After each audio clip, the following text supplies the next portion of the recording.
Bismillahirrahmanirrahim. Assalamualaikum warahmatullahi wabarakatuh. Innal hamdalillahi nahmaduhu wa nasta'inuhu wa nastaghfiruh wa na'udzu billahi min sururi anfusina wa sayyiati a'malina. May yahdihillahu fala mudhillalah wa may yudlil fala hadiyalah. Alhamdulillah kaum muslimin yang dimuliakan Allah. Puja dan puji syukur kepada Allah yang alhamdulillah Allah masih mempertemukan kita, yang semoga juga senantiasa dalam kebaikan. Dalam kebaikan, baik kebaikan untuk dunia kita, lebih-lebih lagi nantinya untuk akhirat kita. Yang semoga kiranya nikmat iman tersebut masih tetap ada bersama kita sampai kita menghembuskan napas kita. Sampai kita menghembuskan napas terakhir kita. Wala tamutunna illa wa antum muslimun. Dan semoga tidaklah kita mati, melainkan kita masih dalam keadaan Islam, Muslim, dan beriman kepada Allah dan juga hari akhir. Kaum muslimin yang dimuliakan Allah, dalam acara di kajian Tazkiyatun Nufus, yang semoga acara ini atau kajian ini kiranya bisa menambah ilmu kita, terutama buat pemateri sendiri. Dan semoga kemudahan Allah berikan kepada kita bersama untuk bisa menyampaikan dan memahami apa yang kita bawakan. Kaum muslimin yang dimuliakan Allah, di kajian Tazkiyatun Nufus kita sudah masuk kepada bab malu yang kita sudah membahas sebelumnya, apa itu definisi dari malu, kemudian ayat-ayat atau dalil yang berkenaan dengannya, juga kita membahas tentang keutamaan dari malu.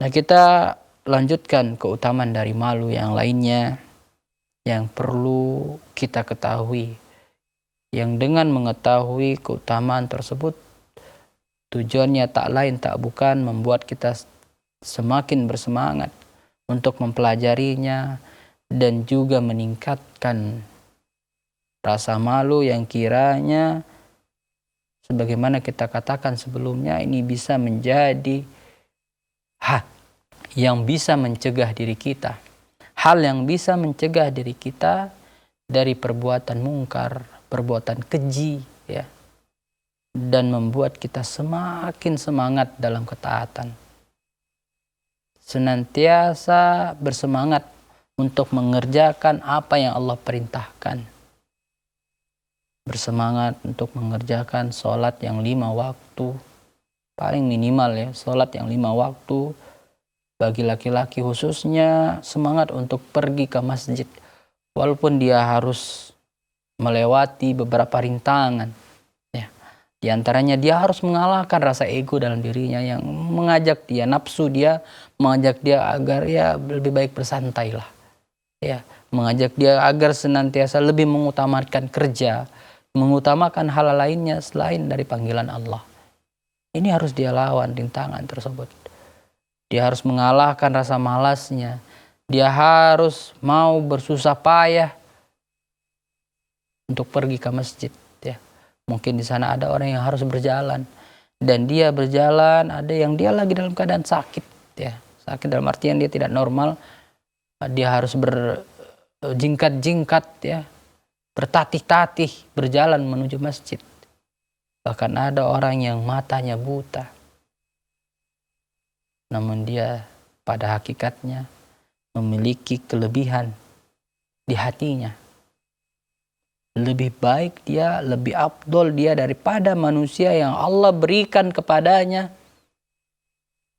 kesehatan, kesempurnaan pada fisiknya, tapi jauh dari ketaatan kepada Allah.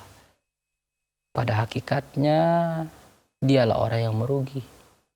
Dialah orang yang kiranya nanti akan memiliki penyesalan yang luar biasa di hadapan Allah, ketika sama sekali tidak lagi bermanfaat baginya harta dan anak keturunannya. Maka dia sangat menginginkan jika waktu itu bisa diulang dan dia bisa mengerjakan ketaatan kepada Allah, walau sekecil apapun itu, setidaknya diharapkan bisa menjadi penghapus dosanya. Nah, ini dia kaum muslimin yang dimuliakan Allah. Maka bersyukur. Bersyukur terhadap nikmat tersebut tentu sangatlah penting agar kita menjadi manusia, hamba Allah yang abdan syakuran, hamba yang senantiasa berterima kasih kepada Allah. Kaum muslimin yang dimuliakan Allah, adapun poin yang akan kita bahas di kesempatan hari yang berbahagia ini, yaitu malu adalah akhlak Islam. Malu adalah bagian dari akhlak Islam. Rasulullah pernah bersabda, "Inna likulli dinin khuluqan, wa khuluqa Islam al-haya, wa khuluqul Islam al-haya." Rasulullah katakan, sesungguhnya setiap agama itu memiliki akhlak. Setiap agama itu punya akhlak, mengajarkan akhlak. Bahkan Rasulullah mengatakan apa? Innama bu'istu liutammima makarimal akhlak. Rasulullah sendiri dia diutus untuk menyempurnakan akhlak. Dan di sini dikatakan wa hulukul Islam al-haya. Dan adapun akhlaknya agama Islam itu adalah malu. Maka ini yang dikatakan oleh Rasulullah sallallahu alaihi wasallam di antara kalimatnya, perkataan yang sudah ada adrakan nas, sudah diketahui oleh banyak manusia dari zaman Nabi terdahulu. Kalimatnya apa? Fa'ilam tastahi fasna ma syi'tah. Jika kalian tidak malu, maka lakukanlah apa yang kalian ingin lakukan.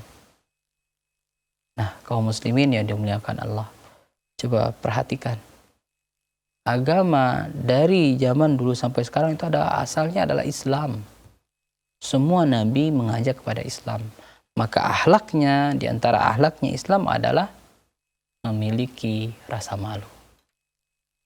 Baik kaum muslimin yang dimuliakan Allah, bagaimana pembahasan kita seputar malu adalah akhlak Islam? Insyaallah kita akan lanjutkan setelah beberapa jeda berikut ini.